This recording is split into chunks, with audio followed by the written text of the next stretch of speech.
제3장 자기 수용은 건강한 자존감의 기초 부분을 같이 나누도록 하겠습니다. 앞부분에서는 자기 수용이라고 하는 말의 개념이 무엇인가를 살펴보고요. 이어서 자기 수용이라고 하는 말과 자기애라고 하는 말의 차이점은 무엇인가, 그리고 자기 수용과 또 자존감이라고 하는 말의 차이점은 무엇인가에 대한 내용이 이어집니다. 그리고 마지막 부분인 자기 수용 연습하기에서는 자기의 모습을 있는 그대로 받아들여라 하는 내용과 또 자기 자신을 현재 진행형으로 생각해보자, 그리고 자신의 부정적인 측면에서 긍정적인 측면을 발견해보자, 이런 여러가지 내용이 나옵니다. 여러분들이 실제 생활 속에서 또 앞으로 미래를 살아가는 데 있어서 굉장히 유용한 그런 부분이 많이 있으리라 생각을 합니다. 그러면 PPT를 보면서 수업을 계속 이어가도록 하겠습니다. 오늘은요, 제3장 자기 수용은 건강한 자존감의 기초 부분을 같이 나누도록 그렇게 하겠습니다. 현재의 자기를 무조건 받아들이는 것, 이렇게 되어 있는데요. 우선 우리가 자기 수용이라고 하는 말의 개념을 좀 알 필요가 있습니다. 자기 수용이라고 하는 말이 무슨 뜻일까 하는 것이죠. 쉽게 말하면 자기 수용이란 자기를 있는 그대로 받아들이는 것, 그렇게 말할 수 있어요. 있는 그대로 받아들인다. 이것은요, 지금 현재의 자신과 지금 그대로의 상태를 받아들이는 것을 의미합니다. 그러니까 이것은 가감 없이, 그러니까 조금 이따 나옵니다만은 다른 사람의 평판이나 처한 환경이나 어떤 외부 조건, 그것과 관계없이 지금 현재 자기의 모습을 그대로 받아들이는 것, 그것을 자기 수용이라고 말할 수가 있습니다.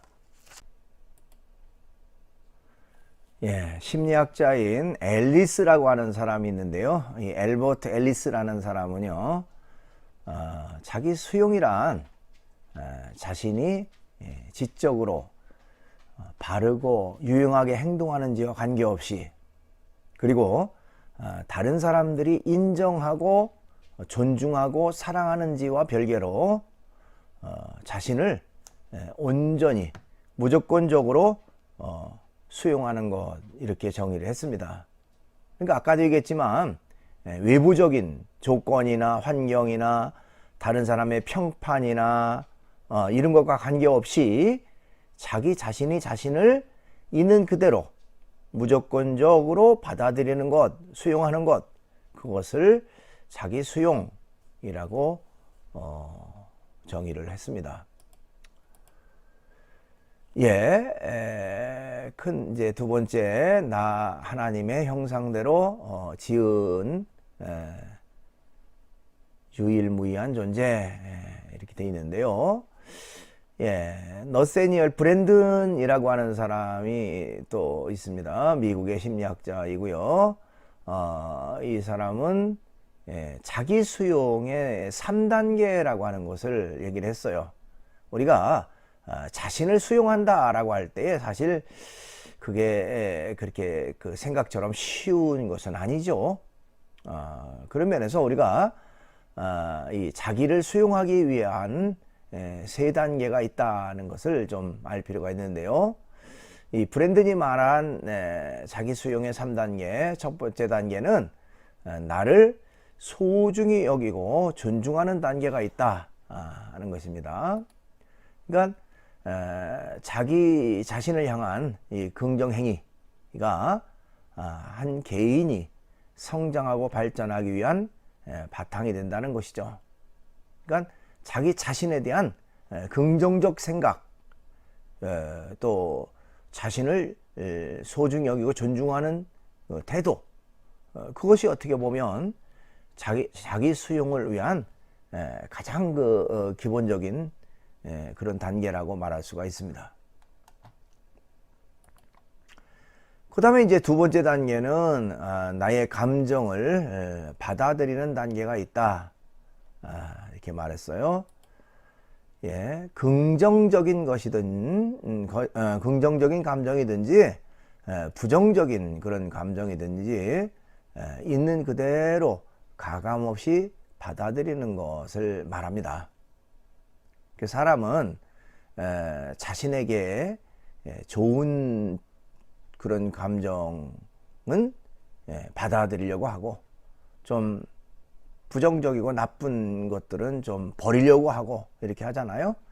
그러나 자기 수용을 위해서는 가감없이 있는 그대로 받아들이는 단계가 중요하다는 것입니다. 분노가 일었으면 분노의 인 모습 그대로, 또 다른 사람을 향한 그런 긍휼히 여기는 그런 마음이 있으면 그런 마음대로 어쨌든 있는 그대로 자신을 받아들이는 단계, 그리고 자신의 행동에 내적 동기를 이해하는 단계가 있다, 이렇게 얘기했어요. 예, 잠시 자신의 행동에 대한 판단과 비난을 멈추고 그러한 행동을 유발한 내적 동기가 무엇인지를 들여다보는 것이 중요하다. 그러니까 자신이 왜 이런 상황에 이런 행동을 했을까, 그것을 다시는 그렇게 하지 말아야지라고 하지 말고 그 판단은 이제 유보하고요. 그런 행동이 왜 일어났는지에 대한 생각들, 그것을 이해하는 그런 단계를 가질 필요가 있다는 거예요. 그러니까 섣불리 자기 자신의 행동에 대한 것을 평가하거나 판단하지 말고 그 당시에 그런 행동과 그런 감정을 가질 수밖에 없었던 그런 상황, 그 입장, 그것을 그대로 이해하는 것, 그것이 어떻게 보면 자기 수용을 위한 세 가지의 단계 중에 하나라고 얘기를 했습니다. 예, 자신의 밝은 측면과 어두운 측면 존재하죠. 자신에게 드러내고 싶은 부분이 있는가 하면 감추고 싶은 부분도 누구나 다 있어요. 또 긍정적인 측면과 부정적인 측면을 회피하지 말고 직면하라는 겁니다. 그러니까 특별히 그 부정적이면서도 좀 감추고 싶은 그런 부분까지도 멀리하거나 그걸 회피하지 말아라. 그것과 부딪혀라. 그러니까 그런 모습을 가진 나도 역시 나의 모습이라는 거 받아들이라는 거예요. 그러니까 좋은 면을, 좋은 그 행동을 한 것만 내가 아니라 부정적인 행동, 좀 뭔가 못마땅한 행동을, 그런 감정을 표출한 나도 역시 나라는 거, 그것을 회피하지 말고 받아들여라. 그렇게 할 때 우리는 더 깊이 자기 자신에 대한 이해를 할 수가 있다 하는 것입니다. 예, 우리가 자신을 수용할 수 있는 근거는요, 우리가 전능자, 하나님의 형상대로 지음받은 유일무이하고 소중한 존재이기 때문입니다. 그러니까 성경은 인간이 절대자, 창조자, 하나님의 형상대로 지음을 받았다, 이렇게 표현하고 있어요. 물론 그 하나님의 형상이라는 것이 어떤 외적인 형상을 말하는 건 아니고요, 내면적 형상을 의미하는데, 그만큼 어쨌든 소중한 존재라고 하는 거, 아주 존귀한 존재가 바로 인간이라고 하는 그 본질적인 의미를 얘기하고 있는 것입니다. 그러니까 어느 누구도 가치 있는 자다, 어느 누구도 참 소중한 존재다 하는 사실을 우리가 잊어서는 안 돼요. 또 자기 자신에 대해서도 그런 생각을 늘 가지고 있어야 합니다. 창세기 1장 27절이라는 곳에 보면요, 하나님이 자기 형상, 곧 하나님의 형상대로 사람을 창조하시되 남자와 여자를 창조하시고 이렇게 되어 있습니다. 이제 뒤로 넘어가서요, 자기 수용과 자기 애는 다르다 하는 내용을 좀 살펴볼 필요가 있습니다. 여러분, 가끔 자기 수용이라는 말 우리가 지금 다루고 있고요, 자기 애, 이 나르시시즘이라고 하는 자기 애와 어떤 차이점이 있을까 하는 것을 좀 우리가 좀 다룰 필요가 있는데요. 자기 수용과 자기 애의 차이점입니다. 자, 우선 자기 수용이라는 것은 지금까지 이제 쭉 여기에서 다뤘습니다만은 자기의 장점뿐 아니라 단점과 한계까지도 있는 그대로 바라보고 받아들이는 것을 의미한다. 그렇죠. 단점까지도 나 자신의 모습으로 받아들이는 것, 그것을 자기 수용이라고 말합니다. 자기의 이 나르시시즘이라고 하는 자기애는요, 자신의 우월성과 권리에 대한 비현실적인 믿음으로 포장된 자기 기만의 근거를 합니다. 그러니까 자기는 우월한 존재다, 또 자기는 뛰어난 존재다 하는 그런 어떤 그 우월의식이 거기에 자리 잡고 있어요. 그러나 엄밀한 의미에서는 자기 애는 자기 자신에 대한 아주 본질이 아니죠. 그러니까 부정적인 것들, 단점이라는 것, 단점, 여러 가지 못마땅한 그 부분을 다 빼고 자기의 어떤 그 우월적 그런 부분만, 또 긍정적 부분만 받아들이는 것이 바로 자기애라고 말할 수 있어요. 그러니까 굉장히 많은 차이가 있다, 이렇게 말할 수가 있습니다. 취약한 자기를 유지하기 위해 끊임없이 자신을 포장하거나 과장한다. 그러니까 자기애에 빠진 사람은요, 자기의 부정적인 거는 아예 그냥 자신이 아닌 것으로 취급하고요, 자꾸 자신의 그 긍정적인 것들을 좀 이렇게 그 포장을 하다 보니까 과장된 그런 것들이 굉장히 많아질 수가 있고요. 그렇습니다. 어떻게 보면 자신에 대한 왜곡된 심리 상태가 자기애라고 말할 수도 있어요. 그 다음에 이제 자기 수용과 자존감의 차이 부분입니다. 자, 자기 수용이라는 말과 자존감이라고 하는 말이 어떤 차이가 있을까? 물론 서로 밀접하게 연관되어 있기는 해요. 그러나 깊이 들어가면 그 개념적으로는 조금 차이가 나는 다른 개념이다, 이렇게 말할 수가 있습니다. 자, 우선 이 자존감이라는 말의 그 사진적 정의를 우리가 살펴볼 필요가 있는데요. 자존감이란 자신이 사랑받을 만한 가치가 있는 소중한 존재이고, 또 어떤 성과를 이루어낼 만한 유능한 사람이라고 믿는 마음입니다. 그러니까 자기 자신에 대한 긍정적 평가를 자존감이라고 얘기할 수가 있어요.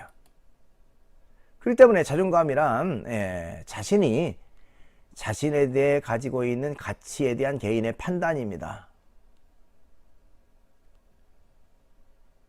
이는 외적 상황이나 경험에 따라 높을 수도 있고 낮을 수도 있어요. 그러니까 자존감이 높은 사람은 자기 자신에 대한 평가에 대해서 굉장히 긍정적으로 생각하는 사람이고요. 또 자존감이 낮은 사람은 부정적으로 생각하는 사람이에요. 그러니까 다른 사람보다 열등감을 갖고 있거나 어떤 성과물에 있어서 못 미치는 결과를 가져왔을 때 자존감은 뚝 떨어지게 되죠. 그러니까 자존감은 외적 상황에 영향을 많이 받고요. 또 자신의 그 경험이나 또 어떤 그 활동 이런 거에 따라서 높을 수도 있고 낮을 수도 있다. 자존감은 그렇기 때문에 유동적이고 조건적입니다. 그런 차이가 바로 자존감의 차이라고 말할 수 있고요. 자존감이라고 말할 수 있고요. 거기에 반해서 자기 수용은 무조건적이라는 거 굉장히 강조를 했습니다.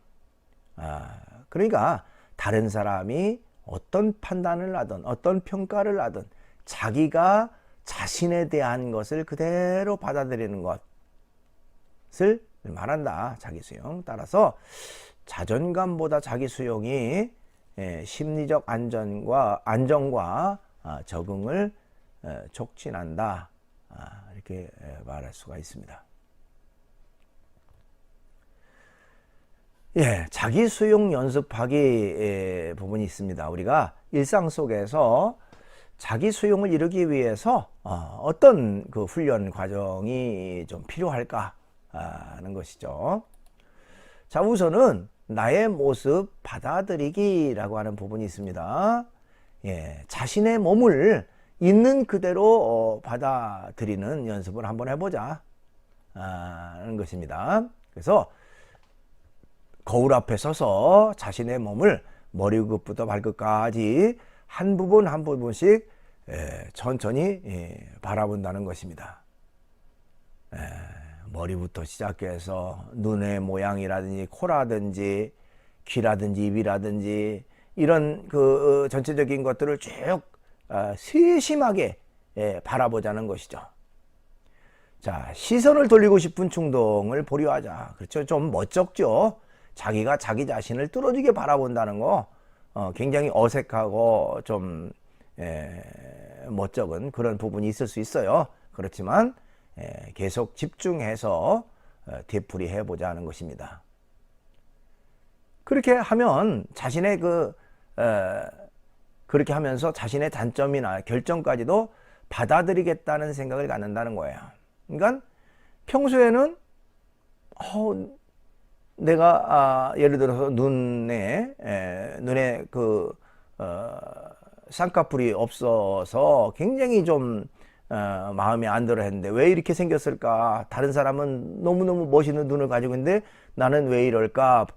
뭐 이런 생각을 했는데 자신의 모습을 그대로 보니까 너무 매력이 있고 뭔가 나만의 그런 어떤 특징이 있고 더 멋있어 보이고 하는 것들을 우리가 발견하게 된다는 거니까 과거에 알지 못했던 그런 나 자신에 대해서 이해하게 되고 받아들이게 되는 그런 그 기회가 된다는 겁니다. 그러니까 신체의 각 부분이 얼마나 소중한 기능을 담당해 왔는지 성찰해 보자. 비록 눈 쌍꺼풀이 없는 눈이지만 이 눈 가지고 지금까지 얼마나 유용하게 썼는가. 이제까지 활동하고 생활하는데 이 눈 때문에 굉장히 많은 도움을 받았고 눈의 역할이 컸다. 나는 진짜 소중한 눈을 가지고 있다라고 하는 거 다시 한번 우리가 깨닫게 되잖아요. 어쨌든 자신의 신체를 새로운 시각으로 볼 수 있는 그런 기회가 된다는 거예요. 그러니까 자기 자신을 있는 그대로 한번 자신의 모습을 비춰보고 세심하게 관찰해 보면서 하나하나 한번 들여다보면 거기에 본질적으로 자신의 과거에 발견하지 못했던 어떤 새로운 부분들을 발견하게 된다. 그 다음에 자기 수용을 위한 연습, 자신을 현재 진행형으로 생각해 보자 하는 것입니다. 자신에 대한 평가를 어떤 고정된 카테고리 안에 제한시키지 말고 얼마든지 달라지고 발전할 수 있는 잠재력을 지닌 존재로 자신을 생각해 보자는 거예요.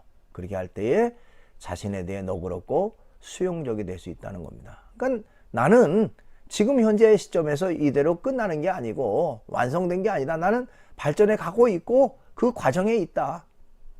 달라지고 변화되고 새로워진다 하는 자신의 어떤 그 현재 진행형으로서의 자신의 모습을 생각해 보자.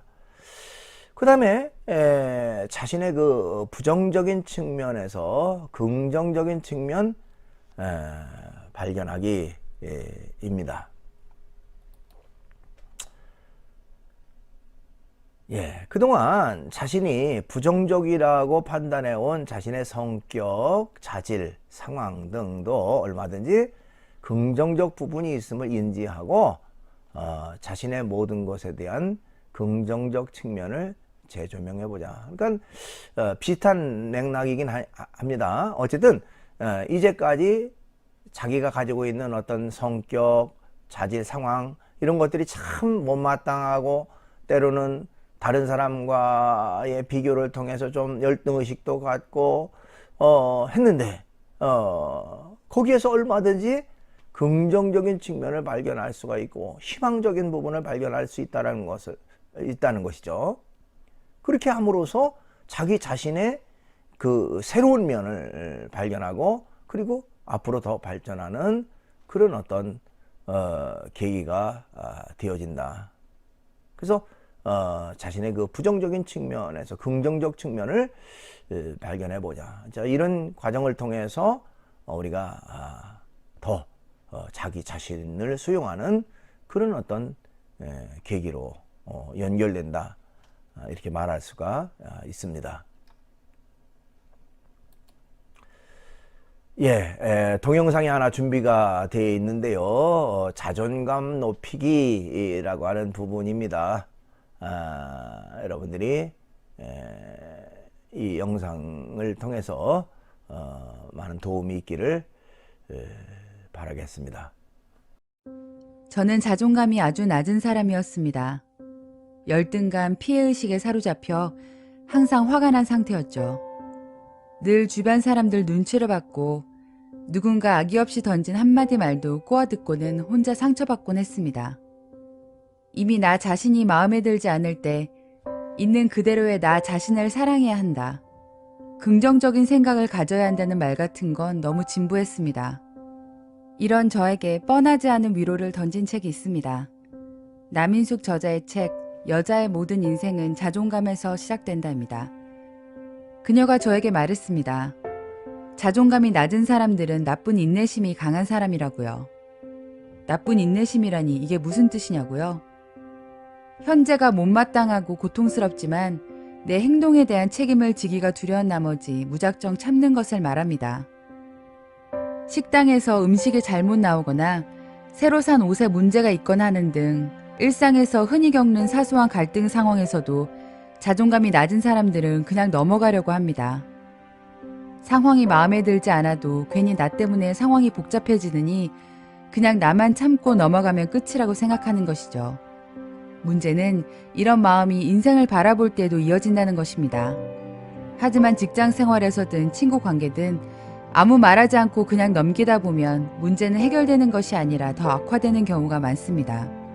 그래서 저자는 사소한 일이라도 미심쩍은 마음이 들면 최소한 확인하는 노력이라도 기울여야 한다고 조언합니다.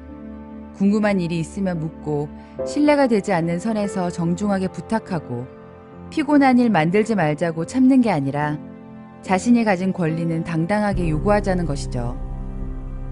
또한 여러분 주변에 숨어있는 자존감 도둑들에게도 단호해져야 할 필요가 있습니다. 나쁜 인내심을 가진 사람들은 기분 나쁜 얘기를 듣거나 상대에게 무시를 당해도 나 하나만 참고 넘어가면 피곤한 일 없겠지. 이번엔 참고 넘어가면 다음엔 안 그러겠지 라고 생각하며 억지로 웃어 넘기려고 합니다. 하지만 문제는 한두 번 웃고 넘어가면 여러분은 자존감 도둑들에게 그렇게 대해도 되는 사람이 되어버린다는 것입니다. 나중에 못 참고 화를 내면 왜 갑자기 예민하게 굴어? 라는 반응만 돌아올 뿐이죠. 저자가 추천하는 방법은 삼진아웃인데요. 평소에는 모두에게 친절하게 대하되 누군가 선을 넘으면 확실하게 경고하는 것입니다. 기분 나쁜 농담을 일삼는 대학 동기나 동아리 선배에게 이렇게 말하는 건 어떤가요? 그런 농담하면 상처받으니까 하지 않으셨으면 해요. 잠시 동안은 정막이 흐를 수 있겠지만 이 방법이 계속 웃으면서 자존감을 도둑질 당하는 것보다는 낫습니다. 두 번까지는 예의를 지키며 경고를 하고 세 번째에도 고쳐지지 않고 나를 무시하는 사람은 더 이상 보지 않으면 됩니다. 직장 동료나 상사처럼 어쩔 수 없이 매일 얼굴을 봐야 하는 사람들이라도 일단 도를 지나치는 행동을 보이면 마음속으로라도 아웃시켜 보세요. 더 이상 친근하게 굴지 않고 사무적으로만 대하다 보면 상대가 나에게 상처되는 말을 해도 상처받지 않고 아무렇지 않게 대할 수 있게 됩니다. 그렇다고 모든 사람에게 무조건 반말처럼 행동하란 뜻이 아닙니다. 나를 존중하지 않은 상대가 있다면 굳이 마음을 다쳐가며 곁에 있지 않아도 된다는 것입니다. 저자는 자존감의 필수 조건으로 자기 통제감이라는 개념에 대해 설명합니다. 자기 통제감이란 인생이 자신의 통제와 책임하에 있다고 느끼는 것을 말하는데요. 자기 통제감을 기르기 위해서는 무조건 참고 넘어가는 게 아니라 자신의 의지로 선택하는 연습이 필요합니다. 여러분 자신이 처한 상황도 그리고 여러분 주변의 인간관계도 말이죠. 지금까지 자존감 도둑들에게 둘러싸여 있었다면 여러분의 자존감을 지키기 위해 나쁜 인내심을 버리고 자기 통제감을 회복해보는 건 어떨까요? 책그림이었습니다. 감사합니다. 예, 자 이렇게 해서요 우리가 제3장 자기 수용은 건강한 자존감의 기초 부분을 같이 나눴습니다. 예, 강의 끝에는 항상 퀴즈를 하나씩 내죠. 이번 주가 4주차인데요. 4주차 퀴즈는요. 자기 수용과 자기의 차이점이 무엇인가? 그 부분을 여러분들이 사이버 캠퍼스에 가서 답변란에 적으시면 되겠습니다. 자, 오늘은 이렇게 수업을 마치도록 하겠습니다. 대단히 수고 많았습니다.